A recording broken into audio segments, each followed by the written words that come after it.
Di saat kita membenci, kita sama dengan seorang pembunuh manusia yang tidak akan ada hidup kekal dalam dirinya. Jadi bertobat.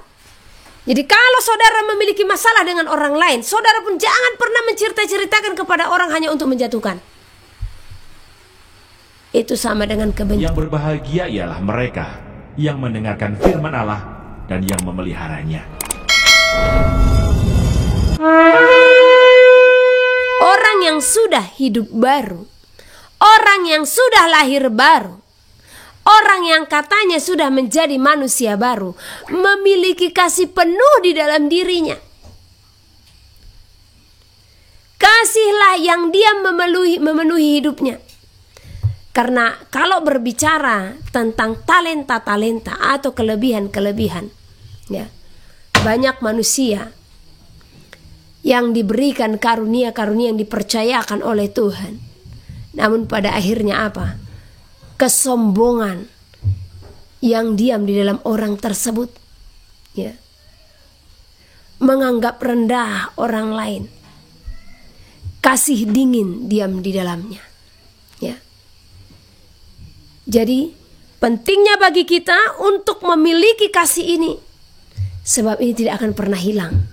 Nubuat akan berlalu, segala sesuatu akan berlalu, namun kasih Tuhan tetap dalam hidup kita. Amin. Kita lanjut. Jadi kalau seseorang yang tidak mengasihi, ia tetap di dalam maut, ya. Jadi cek hidup saudara, apakah kasih itu diam di dalam hati kita atau di dalam hidup kita, ya? Atau masih adakah kebencian atau kekecewaan dalam hidup kita? Selagi ada kebencian kita kepada sesama saudara, maka percayalah, sesuai dengan apa yang dikatakan Tuhan dalam firman-Nya, kalau seseorang yang masih memiliki kebencian, yang masih memiliki kekecewaan, maka ia masih diam di dalam maut. Jadi kita tadi yang katanya yang sudah dibaptis, yang sudah lahir baru, maka lepaskan segala apa yang bukan berasal daripada Tuhan.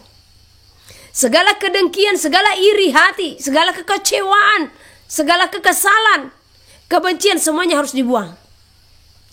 Jangan biarkan itu diam di dalam diri saudara. Sebab apa? Itu akan menjadi sampah yang busuk, yang akan memenuhi hidup saudara, yang akan membuat hidup saudara seperti bangkai,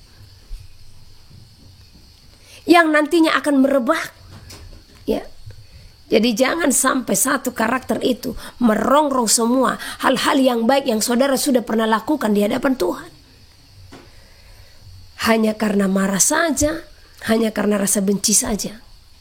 Karena ingatlah ini, dunia ini akan diizinkan untuk mencobai siapapun, ya. Karena melalui dunialah kita menghadapi pencobaan. Kita akan menghadapi pencobaan melalui orang-orang di sekitar kita. Namun janganlah kita jatuh ke dalam pencobaan. Bagaimana caranya untuk tidak jatuh ke dalam pencobaan? Hal ini memang sering sekali terjadi, ya. Gimana caranya saya tidak marah? Katanya, ya kan? Gimana caranya saya tidak kecewa? Gimana caranya saya tidak benci? Dia orangnya seperti ini, seperti itu. Jangan lihat seseorang dari segala perbuatan-perbuatannya, tetapi pandanglah dia secara roh. Saya pernah beritahukan kepada saudara beberapa tahun silam, di saat ujian-ujian, ya, silih berganti datang mencobai saya pribadi, ya. Saya bilang sama Tuhan, Tuhan, alangkah kejamnya manusia ini. Saya benar sungguh-sungguh di hadapan-Mu. Tetapi luar biasa tuduhan-tuduhan mereka, luar biasa perkataan-perkataan mereka menjatuhkan. Namun apa Tuhan katakan, anakku, bukankah dari sana terpancar kemurnianmu? Bukankah melalui semua itu engkau akan diuji kelayakannya? Benar kan? Nah, namun supaya engkau tidak kecewa, pandanglah mereka secara roh, kata Tuhan. Jangan secara jasmani. Karena jikalau kita memandang orang secara jasmani, maka percaya kita akan kecewa. Karena seperti yang saya katakan tadi, mereka pun dipakai untuk menguji kita, ya. Kenapa mereka bisa dipakai? Karena mereka juga punya celah. Jadi orang yang bisa dipakai untuk mencobai seseorang, ya, karena seseorang tersebut memiliki celah, ya, sehingga dia bisa menjadi jalan iblis untuk mencobai orang lain. Nah, jadi Tuhan berfirman, jangan melihat dia secara jasmani, tapi lihatlah dia secara roh. Karena kalau kita melihat seseorang itu secara jasmani, maka kita akan kecewa. Padahal firman Tuhan mengatakan dalam kitab Amsal, janganlah engkau kecewa kepada manusia, terlebih kepada Tuhan, ya. Tetapi pandanglah seseorang secara roh. Nah, sekalipun seseorang ini kelakuannya tidak bagus, ya, tidak benar, namun lihat dia secara roh. Kalau kita lihat dia secara roh, apa yang ada dalam dirinya? Dia terkungkung dan terpenjara, ya. Beberapa tahun lalu benar-benar penghujatan dinyatakan oleh seorang hamba Tuhan yang besar kepada saya, ya. Ya, secara sih saya melihat, oh ini nggak logis banget sebagai hamba Tuhan seperti ini, ya. Saat itu saya masih baru-baru di dalam Tuhan, tapi dari mulutnya luar biasa caci maki keluar, ya kan. Nah, yang tanpa sebab sebenarnya, ya sebabnya hanya karena apa? Hanya karena pesan Tuhan aja. Nah, di saat itu saya bilang sama Tuhan, Tuhan, itu dari mulutnya semua keluar kata fitnah, kata hujat, kan sebenarnya tidak layak sebagai hamba Tuhan, ya. Tapi Tuhan katakan, anakku, pandanglah dia secara roh, jangan secara jasmani, supaya engkau tidak kecewa. Jadi tiba-tiba Tuhan memperlihatkan kepada saya bagaimana dia secara jasmani berdiri dengan gagahnya, dengan keangkuhannya, dengan jubahnya, ya. Tetapi Tuhan memperlihatkan saya melihat rohnya, dia terduduk seperti ini, ya. Terduduk itu seperti ini, ya. Nah, dia dihimpit oleh roh-roh, ya. Jadi bergandengan tangan yang menghimpit dia. Dia ada di tengah-tengah. Jadi yang menghimpit dia tadi berkeliling. Dan apa yang menghimpit dia? Kegelapan. Jadi artinya, di saat dia melakukan apa yang jahat di mata Tuhan, rohnya terpenjara. Kasihan jadinya, ya kan? Enggaknya jadi benci, kan?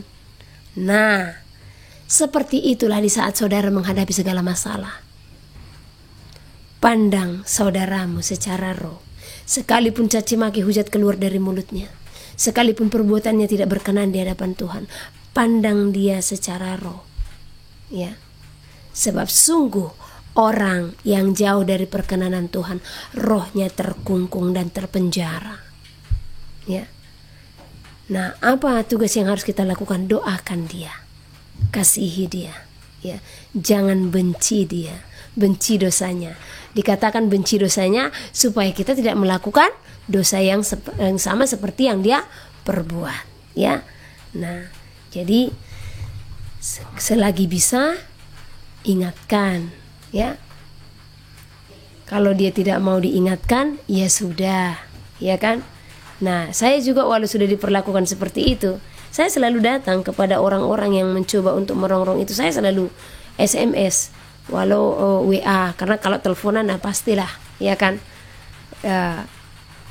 Entah apa yang kita terima, masih syukur kalau telepon kita diterima. Tapi selalu saya ingatkan orang-orang yang melakukan hal yang jahat itu, nah sebisa mungkin, karena ada kalanya mereka memperkatakan apa yang mereka tidak ketahui. Ada kalanya karena dengar-dengaran, ya, puji nama Tuhan. Saya sedikit bersaksi dulu, ya. Nah, beberapa waktu lalu saya terima SMS, mungkin itu saya ceritakan kepada saudara, ya. Apa fitnahan yang dituduhkan beberapa waktu lalu terhadap saya. Nah, akhirnya itu saya dengarkan dari seorang ibu. Nah, seorang ibu ini ada di pulau yang lain lah. Saya bilang sama ibu ini supaya saya dikasih tahu siapa orangnya. Jujur memang tidak ada kebencian dalam hati saya. Yang ada tiba-tiba saya kasihan. Karena saya tahu, karena perkataan-perkataan itu saya baca bukanlah perkataan-perkataan yang berasal daripada Tuhan. Namun semua itu sudah perkataan-perkataan yang bisa menjerat dia atau menimbun kemurkaan dalam dirinya. Namun ada belas kasih di dalam diri ini, saya harus tegur, ya. Nah, tadinya si ibu ini katakan, ya sudahlah Bu, kita kan sebagai hamba Tuhan siap dihujat, siap dicela. Ya memang benar, kita harus siap dihujat, kita harus siap teraniaya. Namun kita juga harus siap untuk mengingat mengingatkan atau menyadarkan saudara-saudara kita, sekalipun itu kita yang dihujat atau difitnah, ya, tetapi kita harus mengingatkan mereka selagi itu Tuhan masih mengizinkan atau memperbolehkan kita. Dan hari itu saya ada gerakan belas kasih yang Tuhan taruhkan. Jadi sepertinya ada pertobatan yang akan terjadi, ya. Nah, ibu ini pun memohon supaya saya tidak mengingatkan, ya. Sempat beberapa waktu saya terdiam. Tetapi ada firman Tuhan yang selalu terngiang. Jikalau hari ini, kata Tuhan, aku memerintahkan seorang akan mati dan dia akan mati dalam dosanya, dan engkau tidak memperingatkan dia akan kesalahannya. Dalam hati, wah, ini saya bisa dituntut, ini pertanggungjawaban. Itu di Yehezkiel 33 ayat 8-9, saudara bisa baca nanti, ya. Nah, jadi saya disadarkan lagi. Nah, akhirnya saya berdoa. Saya bilang sama Tuhan, memang ibu tadi katakan yang memberitahukan jangan kasih tahu ya bu. Nah, namun di hati ini keras, katakan, tegur dia. Akhirnya saya sampaikan kepada ibu itu, bu, ya, sungguh luar biasa, karena saya tahu dia sudah orang tua, sudah katanya melayani. Nah, akhirnya saya tegur. Saya sampaikan teguran-teguran tapi dengan kasih, ya. Karena saya tidak mau dia binasa seperti itu. Jadi bukan dengan kebencian. Saya dengan kasih menjabarkan, Tuhan, Bu, alangkah disayangkan kita sudah menerima kebenaran, kita sudah hidup di dalam Tuhan, namun masih bisa kita merendahkan orang lain, bahkan memfitnah orang lain. Akhirnya saya jabarkan kejadian seperti yang dia sampaikan. Kalau Ibu Heni itu katanya begini-begini. Akhirnya saya jabarkan di WA dan saya katakan kalau itu pemberitaan tidak benar, dan bahkan saya sendiri siap jikalau itu pun harus diperhadapkan dengan orang yang bersangkutan, gitu ya. Nah, jadi namun puji Tuhan, apa yang terjadi saudara? Ya, bukan permusuhan, bukan perdebatan yang terjadi di antara kami. Yang ada apa? Pemulihan. Ya, terpujilah nama Tuhan. Ternyata karena kasih Tuhan, benarlah karena Tuhan, barang siapa kukasihi, ia akan kutegur dan kuhajar. Oleh karena itu relakanlah hatimu dan bertobatlah. Bukannya kita jadi ada pertentangan, padahal tadi waktu aku membaca chat WA itu, ya, ini kata-katanya udah ngeri banget, karena masih sempat aku screenshot gitu, ya, sebelum si ibu yang mengirim itu menghapus, jadi saya screenshot. Saya baca, wala Tuhan, ini ngeri banget ini kata-katanya.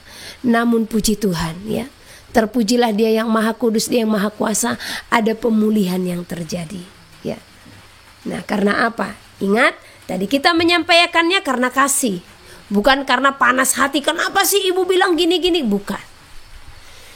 Saya murni menyampaikan itu sebab saya tidak mau ibu itu pun terlibat dan terjatuh ke dalam fitnah atau hujat, ya, yang dia sendiri tidak mengetahuinya. Ya, karena di kitab Yudas banyak hal terjadi seperti itu. Mereka menghujat apa yang mereka tidak ketahui, katanya. Ya. Di zaman ini juga banyak orang terjatuh hanya karena apa? Dengar-dengaran dengan apa kata orang, sehingga percaya dan akhirnya terjatuh, ya. Jadi jangan pernah terjatuh hanya karena ikut-ikutan, ya. Namun herannya saya alangkah disayangkan, ya, orang yang berawal membuat fitnahan itu kenapa berani sekali, itu saja, ya. Bagaimana sih kita yang sudah katanya hidup di dalam Tuhan, tapi namun masih sanggup untuk menciptakan saksi dusta tentang sesama, ya, masih sanggup untuk memfitnah, ya, sementara katanya sudah menyembah Tuhan, menyembah nama yang benar, seperti itu. Jadi jangan sampai salah, karena penghakiman Tuhan itu pertama kepada siapa? Kepada gereja, kepada umat-umat Tuhan, ya. Jadi penghakiman Tuhan yang pertama itu kepada kita yang katanya sudah mengenal pribadi Tuhan. Nah, baru berikutnya kepada orang-orang yang tidak mengenal Tuhan, ya. Jadi jangan sampai nanti kita dihakimi oleh segala kejahatan-kejahatan yang kita perbuat, ya, yang sengaja kita lakukan.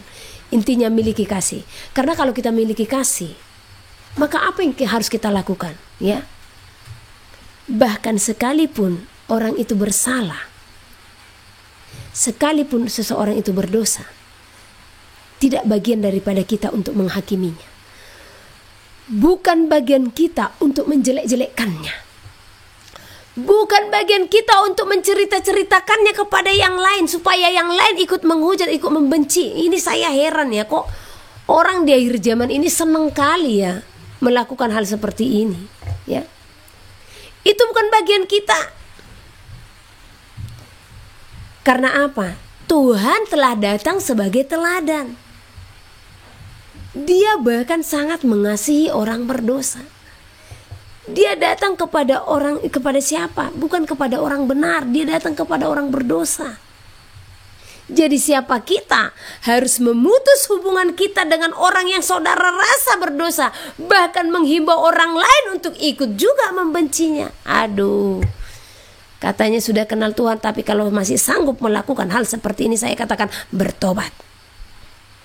Jangan sampai karena ini nanti jubah kita pun akan tertinggal, jubah kita ternodai, ya, jangan, ya. Nah ini apalagi yang nggak ada kesalahan itu, ya. Apalagi berita itu tidak benar gitu. Aduh, ya. Saya hanya bisa berdoa mengampuni, ya. Karena ini dari dulu selalu saya terima hal-hal seperti ini. Namun ya semakin kuat, semakin teguh. Karena apa? Roh Tuhanlah yang diam dalam kita. Jadi yang ada, bahkan saya melihat mereka yang melakukan hal demikian, kasihan jadinya, ya. Nah, jadi bagaimana supaya saudara menang di saat ujian itu ada? Bagaimana supaya saudara menang di saat pencobaan itu menghampiri?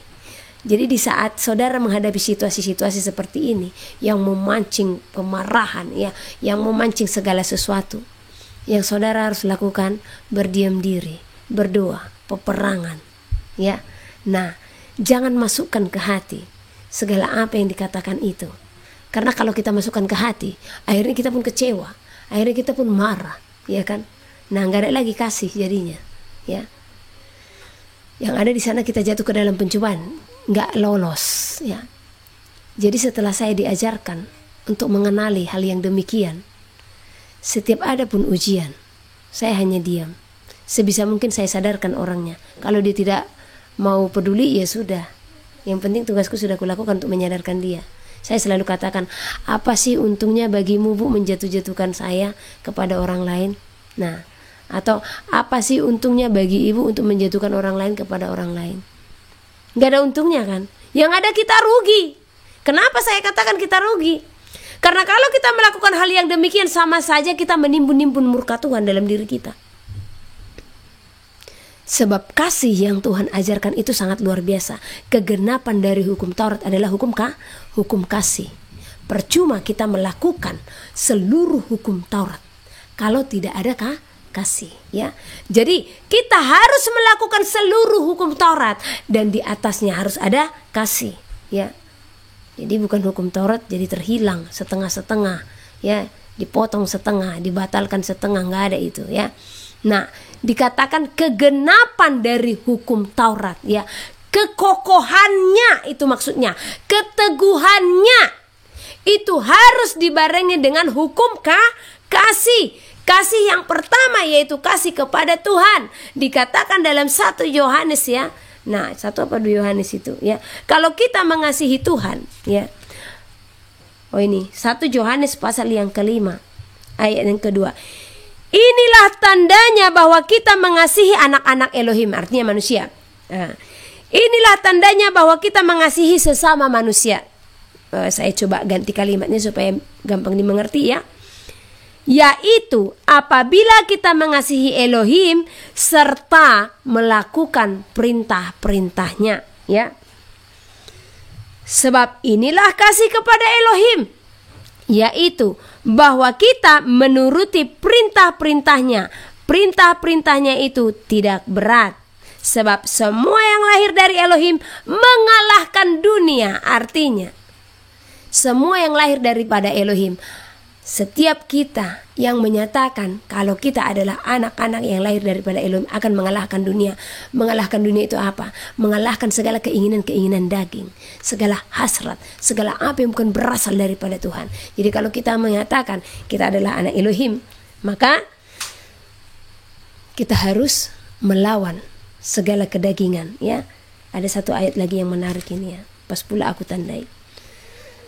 1 Yohanes 3 ayat ke-24.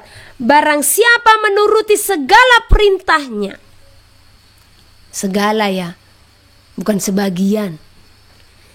Barang siapa menuruti segala perintahnya, ia diam di dalam Elohim, dan Elohim di dalam dia. Dan demikianlah kita ketahui bahwa Elohim ada di dalam kita, yaitu roh yang telah ia karuniakan kepada kita.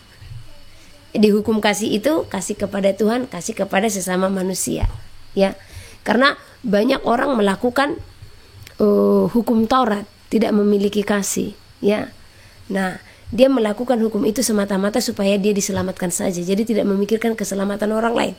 Karena kalau kita mengasihi sesama manusia, maka kita akan praktekkan. Di saat kita mengetahui kebenaran dan menerima kebenaran, beritakan itu kepada sanak saudara, ya. Dimanapun mereka berada, beritakan supaya mereka juga mendengar dan menerima berita kebenaran itu, sehingga mereka pun akan diselamatkan. Itulah kasih, ya. Nah, jangan pernah membenci siapapun, sekalipun banyak hal yang dia lakukan untuk merongrong atau menjatuhkan saudara. Sebab kalau kita membenci, apa yang dikatakan firman Tuhan kepada seorang yang membenci? Kita baca di ayat yang ke-15. Setiap orang yang membenci saudaranya adalah seorang pembunuh manusia. Wow, keren ya. Minggu yang lalu itu tentang apa judul khotbah kita minggu lalu ya. Jangan merendahkan firman Tuhan. Jadi orang yang tidak sepenuhnya melakukan firman Tuhan atau orang yang melanggar firman Tuhan, maka itu sama dengan pendurhakaan di hadapan Tuhan. Nah, pendurhakaan itu sama dengan dosa bertenung, ya. Nah, jadi kalau kita tidak taat dengan apa firman Tuhan, maka kita sama dengan pendurhaka. Jadi itu dosa ketidaktaatan akan seluruh firman Tuhan, seluruh loh. Karena kejatuhan Saul, ya. Minggu lalu saya bahas itu. Kejatuhan Saul bukan di saat dia tidak mendengar perintah Tuhan, dia mendengar. Dia mentaati, namun yang ditaatinya sepenggal-sepenggal.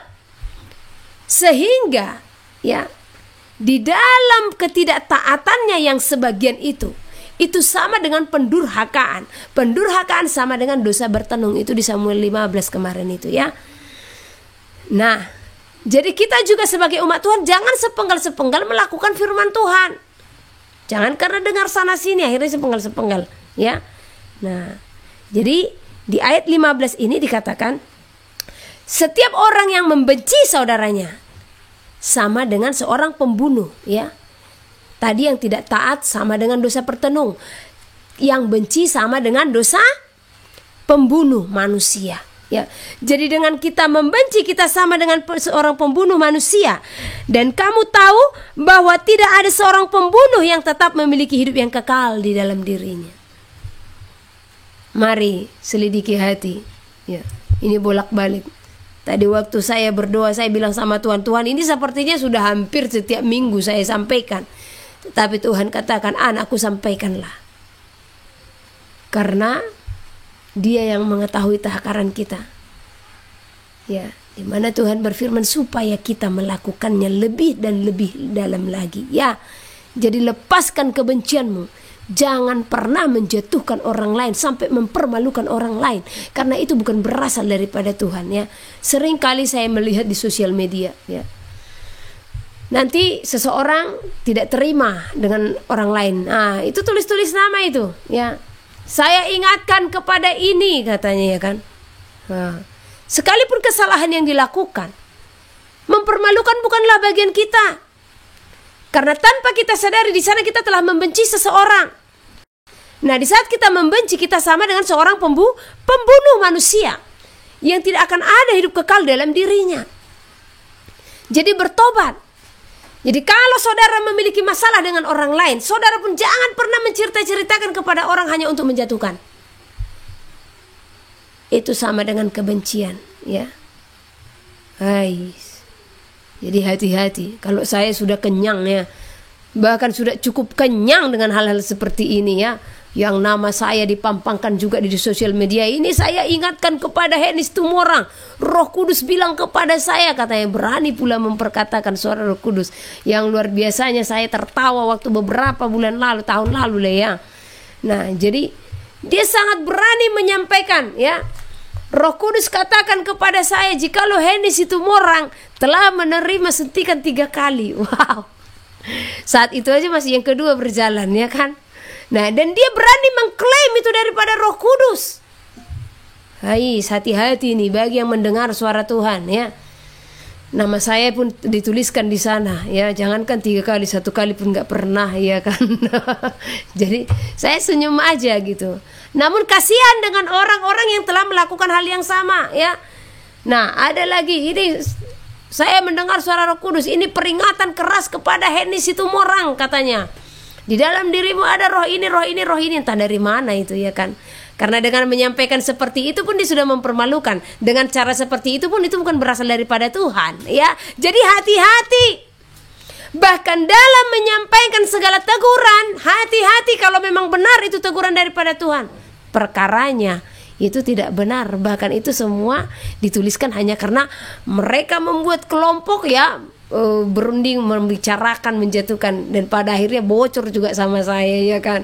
Karena ada juga di dalam grup, ya, di screenshot, coba lihat nih Bu, ini grup apaan namanya, katanya. Masa yang dibahas ibu aja menjatuhkan, padahal saya gabung dalam grup itu. Saya mau dimenangkan dalam iman, tapi yang ada menggosip, ya. Jangan lakukan hal yang sama seperti itu, ya. Nah, bagian kita hanya untuk apa? Menyenangkan hati Tuhan. Bukan bagian kita untuk menjatuhkan orang lain, bahkan menghakimi orang lain. Kalau saudara merasa seseorang itu bersalah, doakan dia. Itu aja, selesai, ya. Dan tunjukkan jikalau buah yang terbaiklah yang sudah ada dalam diri saudara, ya. Gak usah membenci, ini kupu-kupu banyak banget, ya. Kupu-kupunya putih pula, ya kan. Nah, ini background kita putih pula, ya. Baju saya putih aja.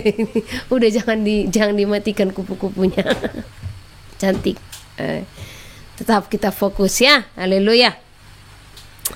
Puji nama Tuhan. Jadi ingat, jangan membenci, karena dosa membenci sama saja itu dengan pembunuh manusia, ya. Puji Tuhan. Saya pernah ada pengakuan di hadapan Tuhan, ya. Dan saya berani menyaksikan ini, ya. Bukan satu kebanggaan, namun satu sukacita, karena saya anggap ini adalah anugerah yang besar daripada Tuhan, ya. Tuhan memberikan berbagai-bagai kekayaan yang Tuhan berikan di dalam karunia-karunia roh, ya. Namun yang terbesar yang saya syukuri, kasih yang Tuhan taruhkan dalam hati ini. Entah kenapa saya nggak bisa membenci orang, ya. Terpujilah Dia yang Maha Kudus. Dan sangat sulit untuk sakit hati.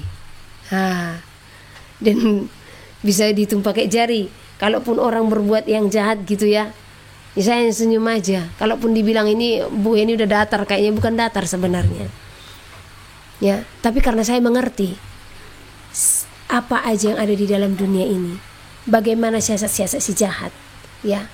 Nah, yang bahkan itu dipakai juga untuk memurnikan kita, karena melalui itu juga, ya, kita kelihatan apakah kita akan menghasilkan emas murni atau tidak, ya. Jadi sesakit apapun saya dibuat, itu saya tidak akan pernah sakit hati kepada orangnya. Bahkan saya berharap maunya dia senyumlah sama saya, gitu, ya kan. Nah, pas ketemu di jalan, ya kan. Nah, karena saya sering menghadapi seperti ini. Kalau satu contoh, adapun saya tahu dia benci sama saya, tiba-tiba saya berjalan, ya, dia di depan, aduh, saya pasti akan senyum. Cuman orang tersebut, ya, dia belok kiri, gitu, ya, menghindari langkah, tapi saya tetap pasang wajah senyum. Ya. Nah, karena kemuliaan Tuhan harus terpancar dalam setiap anak-anak Tuhan yang katanya sudah lahir baru. Jangan tunjukkan kebencian, dan buanglah kebencian, karena kebencian bukan berasal daripada Tuhan, ya. Karena saudara harus menyadari bagaimana bencinya si Lucifer itu sendiri kepada Tuhan. Saking bencinya dia, makanya dia hendak berusaha untuk merongrong anak-anak Tuhan, supaya anak-anak Tuhan jatuh ke dalam genggamannya yang akan dia bawa untuk menuju kebinasaan, ya. Jadi kenali siasat itu, jangan terjatuh di dalamnya, ya. Miliki kasih. Maka di saat saudara memiliki kasih, percayalah, kemuliaan Tuhan melimpah dalam hidup saudara. Amin. Kita lanjut. Ayat 16, demikianlah kita ketahui kasih Masiah, yaitu bahwa ia telah menyerahkan nyawanya untuk kita. Jadi kita pun wajib menyerahkan nyawa kita untuk saudara-saudara kita. Amin. Nah, ini tahapan yang di sini yang harus kita capai. Tahapan inilah yang harus kita raih. Ya. Yaitu apa? Pengorbanan. Jadi kalau belum saudara lakukan ini di saat saudara katakan saudara sudah menjadi murid, saudara sudah dibaptis, saudara sudah lahir baru, sudah menjadi manusia baru, itu namanya kebohongan. Sebagai anak-anak Tuhan, sebagai anak-anak Elohim, kita harus siap bahkan menyerahkan darah kita, menyerahkan hidup kita, menyerahkan nyawa kita untuk saudara-saudara kita. Sudah dilakukan enggak itu? Saya tidak mau menjadi pembohong di hadapan Tuhan kalau saya belum melakukannya. Sekalipun nyawa saya ini masih melengket di sini, ya kan? Itu semua hanya bagi pekerjaan Tuhan. Tetapi pribadi saya sepenuhnya tidak ada ketertutupan, ya. Sepenuhnya saya serahkan untuk sesama saudara bagi kemuliaan Tuhan. Dan saudara lihat bagaimana saya hidup bersama-sama dengan orang-orang. Jadi sepenuh hidup saya, sepenuhnya itu semua bagi pelayanan. Ya, tidak ada lagi untuk mencari untuk kesenangan diri sendiri, tidak ada lagi. Ya. Saya siap. Saya rela berkorban, ya. Hanya bagi kemuliaan nama Tuhan. Saya rela berkorban, ya. Bagi siapapun, bagi sanak saudara saya. Sanak saudara itu bukan harus yang saudara secara jasmani, ya. Tetapi orang-orang yang Tuhan percayakan untuk kita layani, untuk kita tuntun, untuk kita bimbing. Jadi sepenuhnya. Saya tidak mau pendusta di hadapan Tuhan kalau saya tidak katakan tidak sepenuhnya, ya. Jadi sepenuhnya. Dan alangkah sukacitanya di saat hati ini pun bisa melakukannya. Jadi harus rela berkorban, ya. Nah, berikutnya, karena di sini dikatakan Tuhan pun telah datang. Beberapa waktu lalu kita belajar ada 5 teladan yang kita miliki dari Tuhan. Apa itu? Yang pertama, kasih. Oleh karena kasihnya lah Dia mengampuni. Ya. Oke. Ini saya matikan dulu di FB, ya. Oke. Ini sudah jelas. Ini karena dia hujan, jadi jaringan kurang untuk 2. Udah? Oke, lancar. Saya udah matikan FB. Oke, jadi yang pertama kasih. Karena kasihnya lah Dia memberikan pengampunan. Karena sesungguhnya kita tidak layak. Enggak ada manusia yang layak lagi untuk masuk surga. Di dalam pengampunannya Dia rela berkorban, ya. Nah, Dia datang ke dalam dunia, bahkan Dia disalibkan untuk menebus dosa manusia. Nah, selama berada di dalam dunia Dia taat dalam segala perintah Tuhan. Dan kemudian selama ada di dalam dunia Dia melayani. Jadi demikian juga hidup kita untuk mempraktekkan kasih itu, ya. Kita harus melakukan kelima teladan ini, ya. Kasih, pengampunan, rela berkorban, taat dan melayani, ya. Nah, di sini Tuhan pun menyerahkan nyawanya untuk kita. Jadi kita pun harus siap untuk menyerahkan nyawa kita bagi saudara-saudara kita, ya. Ayat 17, barang siapa mempunyai harta duniawi dan melihat saudaranya menderita kekurangan, tetapi menutupi pintu hatinya terhadap saudaranya itu, bagaimanakah kasih Elohim dapat tetap di dalam dirinya? Sekali lagi, barang siapa mempunyai harta duniawi dan melihat saudaranya menderita kekurangan, tetapi menutupi pintu hatinya terhadap saudaranya itu, bagaimanakah kasih Elohim dapat tetap di dalam dirinya? Nah, ini yang kita lihat banyak ini terjadi ya. Bahkan yang lebih ngerinya, sekarang kita lihat ya, banyak orang-orang yang berkekurangan ya. Terlebih semenjak masa COVID-19 ya. Banyak orang yang makan pun gak bisa lagi, gak mencukupi. Namun yang saya herankan, bahkan banyak yang katanya anak-anak Tuhan, bahkan yang menyatakan diri sebagai hamba Tuhan, sering sekali memposting makanan-makanan mewah ya. Mengapa kita harus melakukan hal yang demikian? Seharusnya kita berpikir bagaimana anak-anak di luar sana, saudara-saudara kita di luar sana yang kurang mampu. Bagaimana mirisnya hati mereka melihat semuanya ini. Bahkan yang lebih disayangkan lagi ya, banyak mata yang tertutup untuk orang-orang yang berkekurangan ya. Jadi di sini dikatakan, barang siapa mempunyai harta duniawi dan melihat saudaranya menderita kekurangan, tetapi menutup pintu hatinya terhadap saudaranya itu, bagaimanakah kasih Elohim dapat tetap di dalam dirinya? Jadi kalau engkau memiliki segala sesuatu, Tuhan mencukupkanmu, bahkan engkau diberikan berkat lebih. Mari bantu sesamamu manusia. Mari tolong sesamamu ya. Jangan menutup mata, karena kasih Tuhan tidak tetap diam di dalam diri saudara yang menutup mata untuk hal yang demikian. Ayat ke-18 sebagai ayat terakhir. Anak-anakku, marilah kita mengasihi, bukan dengan perkataan atau dengan lidah, tetapi dengan perbuatan dan dalam kebenaran ya. Jadi kalau kita mengasihi, janganlah hanya dengan perkataan saja, tetapi hendaklah itu dengan perbuatan. Tetapi perbuatan itu pun kita lakukan harus di dalam kebenaran. Karena banyak orang yang melakukan perbuatan yang demikian ya. Satu contoh dia katakan, oke, saya akan memberkati si Anu gitu ya, tetapi tidak dalam kebenaran. Hanya untuk apa?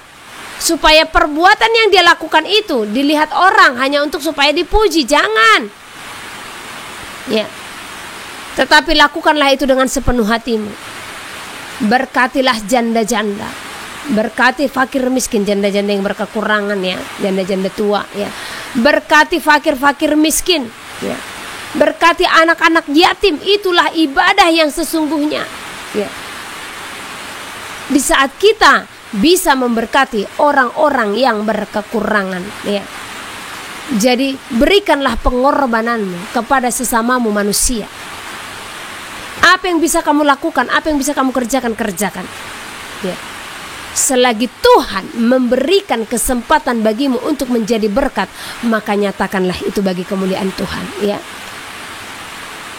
Supaya kasih Tuhan tetap diam di dalam kita, supaya kelihatan jikalau kita adalah anak-anak Elohim, di mana kemuliaan Tuhan terpancar dari hidup kita ya. Saya berbicara kepada saudara, saya takut untuk berdusta di hadapan Tuhan. Kalau saya menyampaikan, saya tidak menjadi pelaku, saya pelaku ya. Hidup saya sepenuhnya saya serahkan kepada tanggung jawab yang Tuhan berikan ya. Sedikit pun saya tidak mau mencari harta dunia. Jadi kalaupun ada berkat-berkat yang disalurkan ke pelayanan ini, semuanya itu ya, saya serahkan kembali kepada pekerjaan Tuhan ya. Memberkati siapapun yang Tuhan perintahkan untuk diberkati ya. Apalagi untuk saat ini ya, tim kita ada berapa orang ini, semua adalah tanggung jawab yang Tuhan berikan. Itulah di sana Tuhan melihat bagaimana pengorbanan. Karena banyak hamba-hamba Tuhan ya, yang sudah ada di dalam bumi ini, yang melepaskan tangan akan hal-hal yang demikian, ya. Namun luar biasa Tuhan, di dalam pelayanan yang kecil ini, ya, saya tidak punya jemaat, Tuhan yang punya jemaat. Nah, saya juga tidak punya komunitas, saya tidak punya donatur, namun Tuhan memberikan tanggung jawab luar biasa, ya. Namun di dalam itu kami benar-benar melihat bagaimana mujizat Tuhan, bagaimana kuasa Tuhan dinyatakan sampai hari ini, ya. Itu karena apa? Kesetiaan kita. Di saat kita hanya berdoa penuh dan berpengharapan penuh kepada Tuhan, maka percayalah, Dia Tuhan yang akan menjawab segala doamu, ya.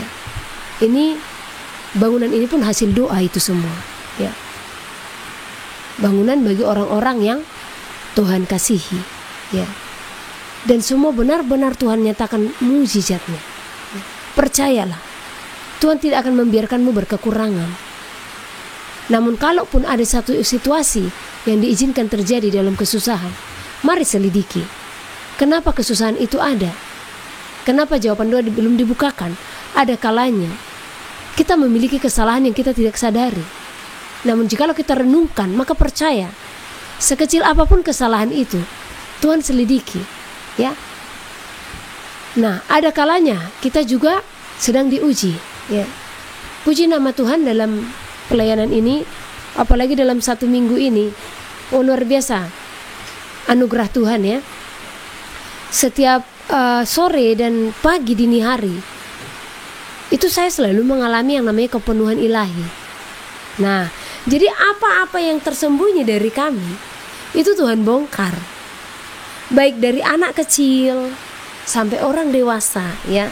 Seperti tadi malam, tadinya saya cuma main-main gitar biasa, namun larut dalam hadirat sampai akhirnya kepenuhan, ya.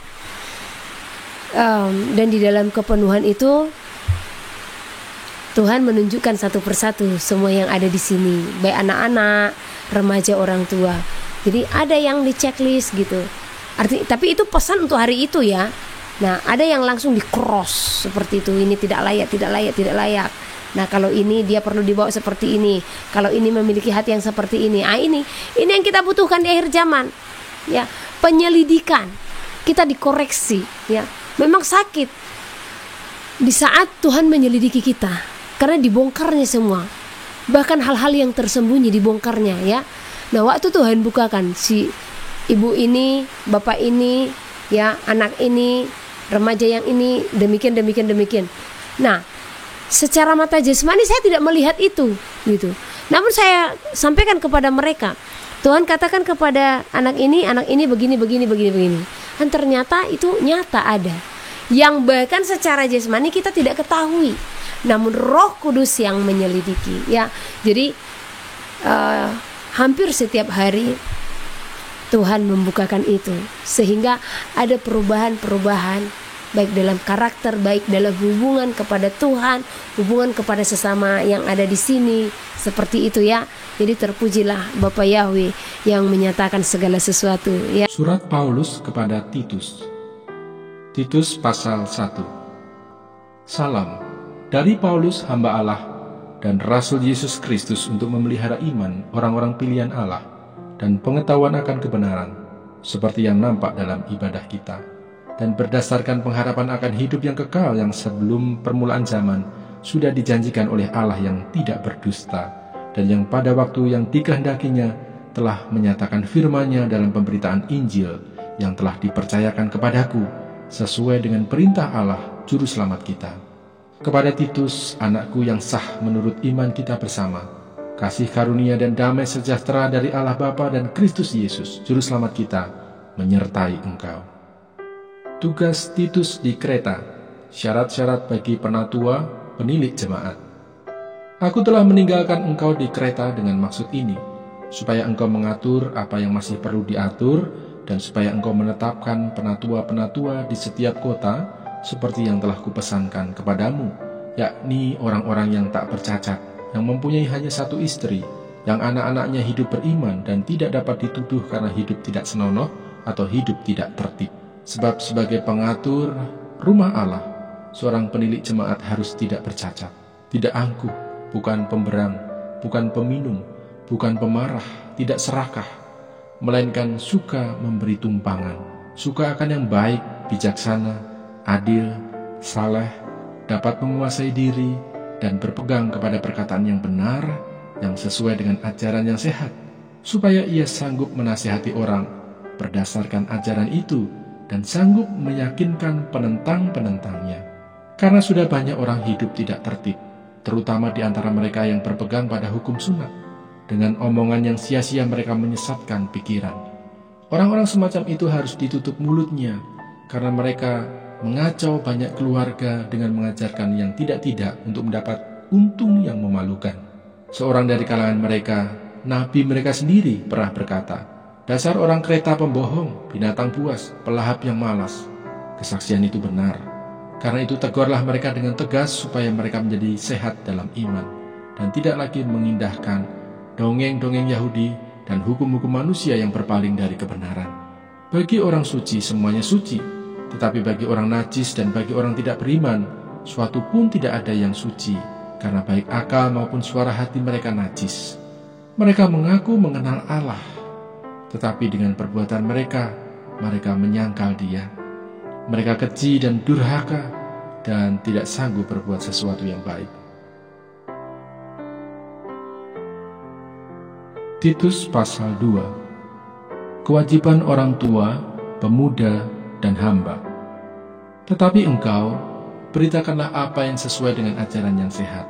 Laki-laki yang tua hendaklah hidup sederhana, terhormat, bijaksana, sehat dalam iman, dalam kasih, dan dalam ketekunan. Demikian juga perempuan-perempuan yang tua, hendaklah mereka hidup sebagai orang-orang beribadah.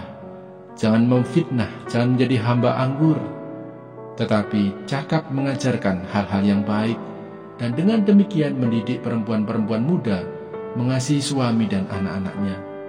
Hidup bijaksana dan suci, rajin mengatur rumah tangganya, baik hati dan taat kepada suaminya, agar firman Allah jangan dihujat orang. Demikian juga orang-orang muda, nasihatilah mereka supaya mereka menguasai diri dalam segala hal, dan jadikanlah dirimu sendiri suatu teladan dalam berbuat baik. Hendaklah engkau jujur dan bersungguh-sungguh dalam pengajaranmu, sehat dan tidak bercela dalam pemberitaanmu, sehingga lawan menjadi malu, karena tidak ada hal-hal buruk yang dapat mereka sebarkan tentang kita. Hamba-hamba hendaklah taat kepada tuannya dalam segala hal, dan berkenan kepada mereka. Jangan membantah, jangan curang, tetapi hendaklah selalu tulus dan setia, supaya dengan demikian mereka dalam segala hal memuliakan ajaran Allah, Juru Selamat kita. Kasih karunia Allah menyelamatkan semua manusia. Karena kasih karunia Allah yang menyelamatkan semua manusia sudah nyata. Ia mendidik kita supaya kita meninggalkan kefasikan dan keinginan-keinginan duniawi, dan supaya kita hidup bijaksana, adil dan beribadah di dalam dunia sekarang ini, dengan menantikan penggenapan pengharapan kita yang penuh bahagia dan penyataan kemuliaan Allah yang maha besar dan Juru Selamat kita, Yesus Kristus, yang telah menyerahkan dirinya bagi kita untuk membebaskan kita dari segala kejahatan dan untuk menguduskan bagi dirinya suatu umat kepunyaannya sendiri yang rajin berbuat baik. Beritakanlah semuanya itu, nasihatilah dan yakinkanlah orang dengan segala kewibawaanmu. Janganlah ada orang yang menganggap engkau rendah.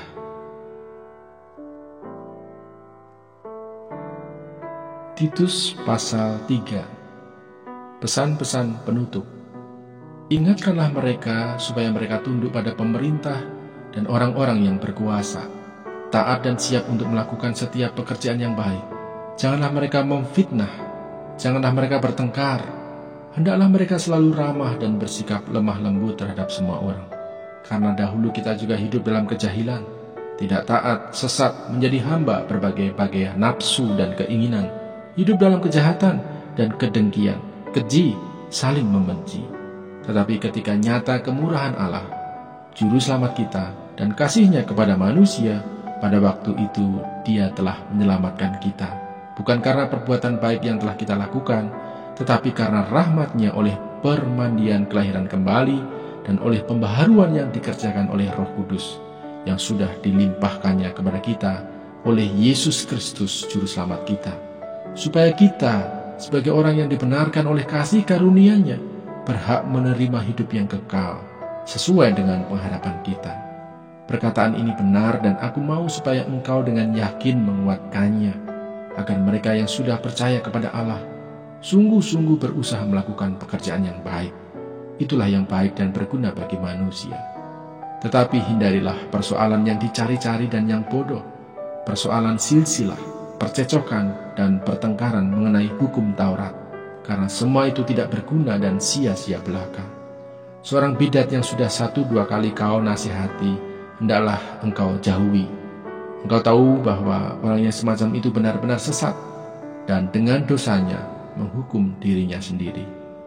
Segera sesudah kukirim Artemas atau Tikhikus kepadamu, berusahalah datang kepadaku di Nikopolis, karena sudah kuputuskan untuk tinggal di tempat itu selama musim dingin ini. Tolonglah sebaik-baiknya Zenas ahli Taurat itu dan Apolos dalam perjalanan mereka, agar mereka jangan kekurangan sesuatu apa. Dan biarlah orang-orang kita juga belajar melakukan pekerjaan yang baik untuk dapat memenuhi keperluan hidup yang pokok, supaya hidup mereka jangan tidak berbuah. Salam.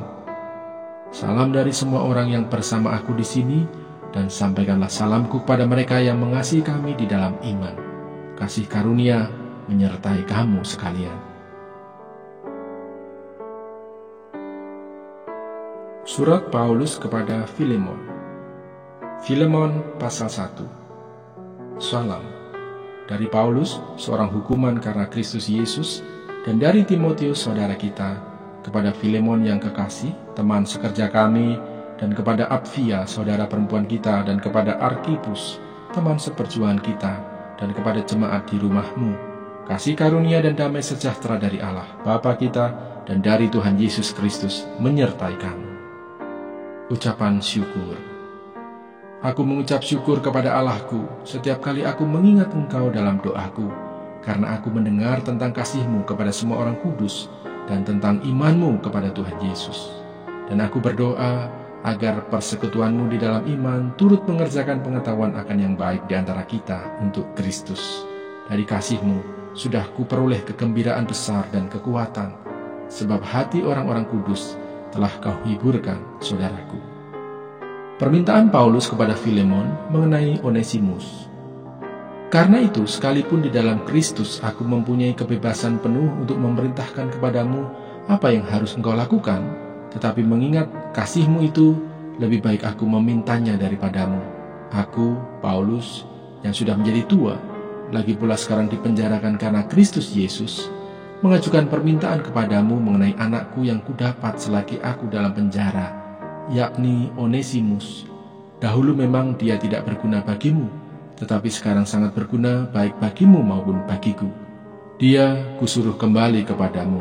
Dia yaitu buah hatiku. Sebenarnya aku mau menahan dia di sini sebagai gantimu untuk melayani aku selama aku dipenjarakan karena Injil. Tetapi tanpa persetujuanmu aku tidak mau berbuat sesuatu, supaya yang baik itu jangan engkau lakukan seolah-olah dengan paksa, melainkan dengan sukarela.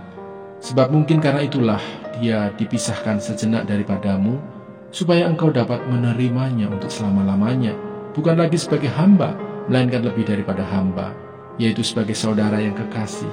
Bagiku sudah demikian, apalagi bagimu, baik secara manusia maupun di dalam Tuhan. Kalau engkau menganggap aku temanmu seiman, terimalah dia seperti aku sendiri. Dan kalau dia sudah merugikan engkau ataupun berhutang padamu, tanggungkanlah semuanya itu kepadaku. Aku, Paulus, menjaminnya dengan tulisan tanganku sendiri.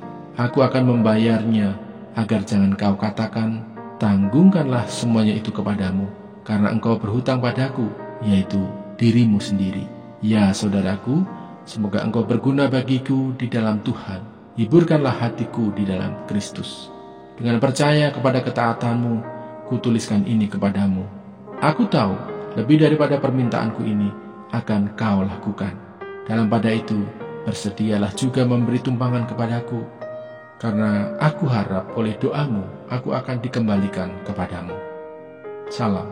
Salam kepadamu dari Epafras, temanku sepenjara karena Kristus Yesus, dan dari Markus, Aristarkus, Demas, dan Lukas, teman-teman sekerjaku. Kasih karunia Tuhan Yesus Kristus menyertai roh. Yang berbahagia ialah mereka yang mendengarkan firman Allah dan yang memeliharanya.